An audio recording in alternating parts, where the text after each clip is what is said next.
Halo, Assalamualaikum warahmatullahi wabarakatuh. Kembali lagi dalam pelajaran sosiologi.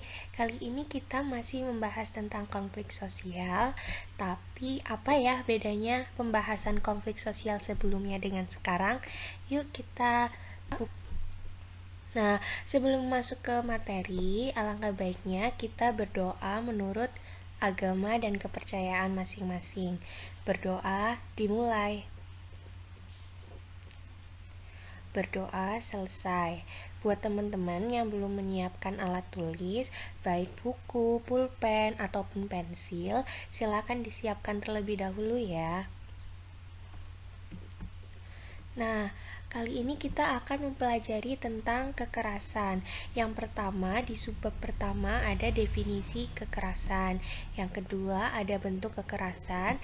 Dan yang terakhir, ada dampak dari konflik itu sendiri. Kita akan masuk yakni tentang definisi kekerasan. Yang pertama, pasti kekerasan itu apa ya bedanya kekerasan dengan konflik? Atau teman-teman sudah tahu definisi dari kekerasan? Pasti teman-teman sudah pada sering ya mendengar kata kekerasan. Sekarang kita akan lihat perbedaan dari konflik dan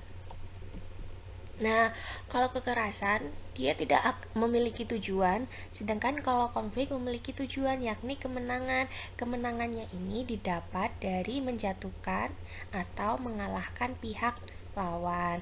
Nah, kekerasan ini bersifat destruktif atau merusak.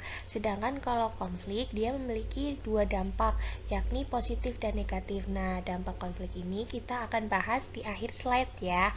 Nah, perbedaan yang terakhir, jika kekerasan tidak terprogram secara filogenetik dan tidak adaptif secara biologis, sedangkan konflik asalnya adalah hasil dari proses interaksi sosial. Seperti itu.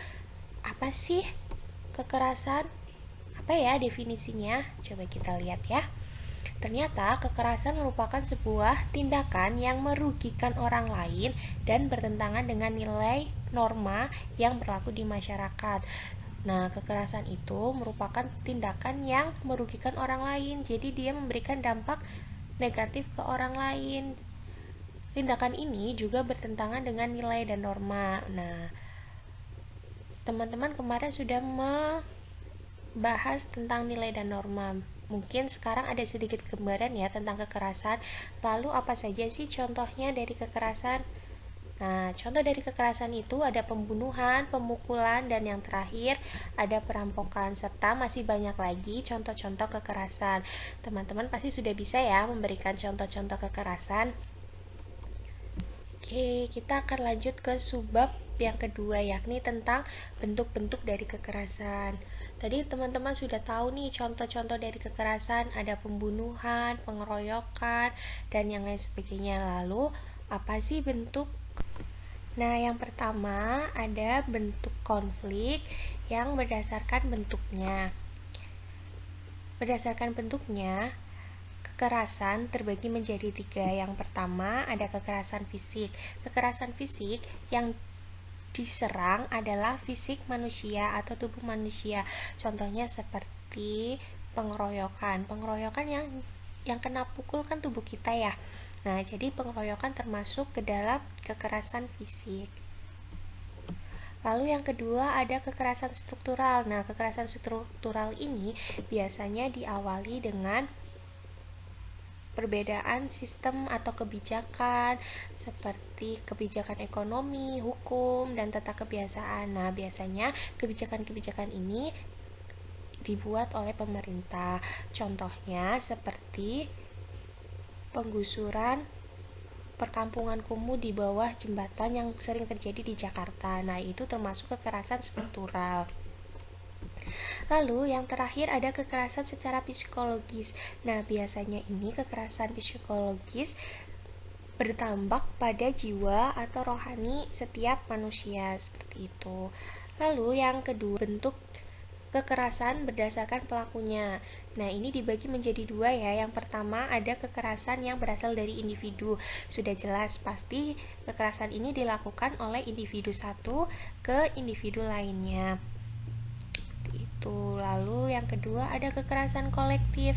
Karena ini disebut kekerasan kolektif, maka kekerasan ini dilakukan oleh massa atau oleh orang banyak. Contohnya seperti tawuran antar geng. Itu kan antar geng tidak mungkin sendirian kan, itu pasti dilakukan oleh para anggota geng, antara anggota geng satu dengan anggota geng lainnya. Seperti itu. Lalu kita akan masuk subbab yang terakhir, yakni tentang dampak konflik. Seperti yang sudah dijelaskan di awal, jika dampak konflik berbentuk positif dan negatif. Lalu apa sih bentuk konkret dari dampak konflik? Oke, kita akan bahas dari konflik yang bersifat positif terlebih dahulu ya. Yang pertama, tercapainya rekonsiliasi baru. Maksudnya, ketika sebuah konflik terjadi, maka banyak terjadi perubahan-perubahan sosial. Setelah terjadi perubahan sosial, maka akan terjadi kesepakatan baru, terjadi sebuah adaptasi baru, perilaku baru lah. Ini yang dinamakan rekonsiliasi baru. Lalu yang kedua sudah jelas ya, sebagai media perubahan sosial. Kenapa sampai bisa muncul konflik? Sudah pasti karena ada satu pihak yang tidak merasa kenyamanan, sehingga mereka menuntut adanya perubahan sosial di mana kedua pihak akan merasa sama-sama merasa nyaman dan terjadi sebuah keteraturan. Seperti itu. Dan yang terakhir, mempererat solidaritas. Nah, selanjutnya ada dampak konflik yang bersifat negatif. Yang pertama, perpecahan. Sudah pasti karena konflik ini terjadi antara dua kelompok ya. Nah, dua kelompok ini bisa jadi awalnya berasal dari satu kelompok, saling berselisihan, bergesekan, akhirnya terjadi konflik sehingga memberikan dampak perpecahan. Lalu yang kedua, perubahan kepribadian. Yang ketiga atau yang terakhir, kekerasan. Jadi teman-teman, sebelum kita mencapai ke dalam tahap kekerasan, kita akan mengawali atau melakukan yang namanya konflik terlebih dahulu. Tidak mungkin kekerasan terjadi tanpa adanya konflik. Seperti itu. Nah, teman-teman, sekarang kita sudah sampai di akhir pertemuan kali ini. Semoga apa yang telah Ibu sampaikan bisa diterima teman-teman dan teman-teman bisa memahami apa yang telah Ibu sampaikan. Sampai jumpa pada pertemuan minggu depan. Semoga teman-teman masih selalu dalam lindungan Allah Subhanahu wa Ta'ala. Sehat selalu ya. Jangan lupa terapkan protokol kesehatan dimanapun teman-teman berada. Semangat. Wassalamualaikum warahmatullahi wabarakatuh.